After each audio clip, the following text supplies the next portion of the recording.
Saya juga mengajar bahasa Inggris, yang walaupun program pendidikan saya bukan bahasa Inggris dan mengajar, tapi di sini saya dapat mengasah kemampuan mengajar saya. Hal ini juga bagus untuk para mahasiswa dan mahasiswi yang ingin mengeluarkan bakat-bakat terpendamnya. Ikuti program ini, kami juga mendapatkan banyak support dan dukungan dari para dosen. Salah satunya Mas Akhir dan Mbak Sinta. Walaupun terdapat banyak kendala karena kampus mengajar ini baru angkatan pertama dan kami juga melakukan pengajaran di era pandemi, program ini cukup bagus untuk para mahasiswa dan para mahasiswi mengembangkan dirinya dan ikut berkontribusi untuk hadiah-hadiah kecil lah seperti itu, dan mereka terlihat sangat antusias dan mereka juga bagus lah gitu, kayak semangat untuk belajar, berani mau mencoba yang tadinya belum berani dan kayak tenyaho gitu. Sekarang mereka jadi berani untuk menjawab pertanyaan dari kami.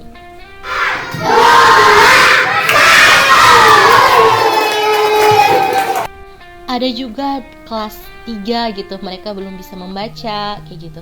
Kalau sudah baca tenyaho kayak gitu. Ternyata karena memang mereka belum bisa membaca gitu. Ada juga yang masih belum bisa membedakan huruf vokal a, i, u, e, o seperti itu. Menghitung pun mereka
dengan Tokopedia, dengan yang lain-lain ya.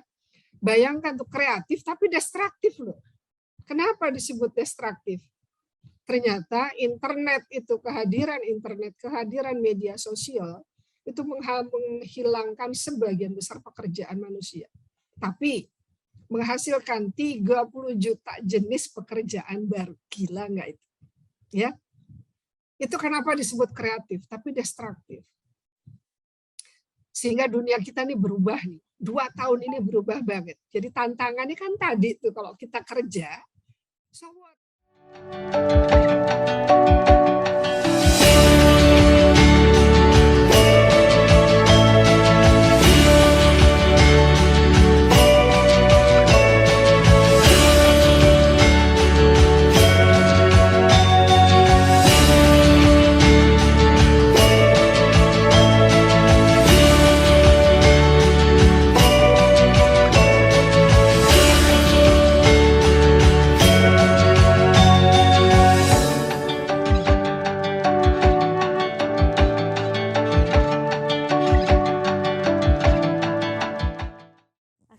Assalamualaikum warahmatullahi wabarakatuh. Perkenalkan, nama saya Hanum Azahra Prameswari dari kelas A. Saat ini saya sedang magang di Rumah Sakit Jiwa Marzuki Mahdi Bogor di bagian instalasi rehabilitasi psikososial. Sebelumnya, saya akan menjelaskan secara singkat mengenai rehabilitasi psikososial yang berada di Rumah Sakit Jiwa Marzuki Mahdi Bogor. Rehabilitan yang berada di rehabilitasi ini adalah pasien rawat jalan yang sebelumnya pernah menjalani rawat inap. Kemudian rehabilitan diajarkan untuk memiliki keterampilan khusus agar dapat kembali berfungsi sosial. Kelas-kelas yang terdapat pada rehabilitasi psikososial. Aktivitas yang saya lakukan yaitu menginput data SAPK, di mana SAPK itu sendiri adalah sistem informasi berbasis komputer yang disusun sedemikian rupa untuk pelayanan kepegawaian dan menginput data-data diklat pegawai Lemhanas khususnya CPNS dan PNS. Saya juga pernah ditugaskan menginput data alamat dan NIK pegawai yang sudah vaksin melalui GSIP, dan saya sempat menjadi co-host dalam acara sosialisasi pemutakhiran data Mandiri ASN dan ditugaskan untuk mengecek absen melalui GSIP. Saya juga menginput SKP di mana isinya yaitu berupa nilai hasil sasaran kerja pegawai serta identitas penilaian pegawai tersebut, dan juga tentang jabatannya. Lalu beberapa kali saya ditugaskan untuk mengantar surat ke TU.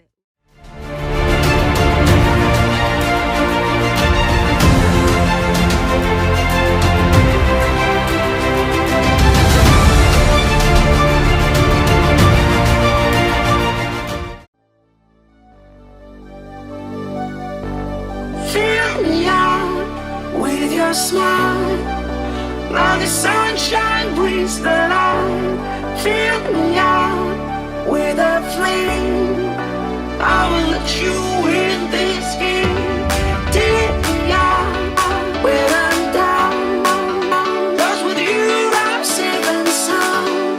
Safe and sound. Safe and sound. Safe and sound. Safe and sound. Safe and sound. Safe and sound. Safe and sound.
Saya mau menceritakan keseharian saya selagi menjalani magang di sini.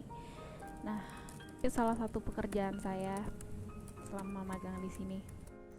Jadi buat form pemantauan COVID, buat checklist gitu, biasalah anak psikologi dimintanya kayak gitu. Terus melakukan penggandaan dokumen, fotokopi segala macam. Terus habis itu nerima telepon. Jadi nerima telepon ini sebenarnya yang paling sulit buat saya karena grogi banget pertama kali ngelakuin ini, tapi saya bisa ngatasin. Asisten psikolog anak dan remaja, yaitu saya jadi memiliki pengalaman dalam menangani klien-klien anak dengan berbagai kasus, seperti kasus KDRT, pelecehan seksual, dan kekerasan seksual. Lalu cara-cara pendekatan dan membangun raport pada klien, terutama anak, seperti cara bicara ataupun bermain dengan anak. Selain itu, saya juga jadi belajar dalam asesmen kasus, seperti melakukan administrasi tes psikologi, observasi, serta wawancara. Juga belajar memberikan psikoedukasi seksual pada anak usia dini dengan dipandu oleh psikolog yang menangani. Saya juga mendapatkan pengalaman tentang menghadapi karakter klien yang berbeda-beda, baik klien anak ataupun orang tuanya, serta berbagai cara dalam memberikan konseling pada klien-klien dengan kasus yang berbeda-beda, sesuai dengan kebutuhan masing-masing klien.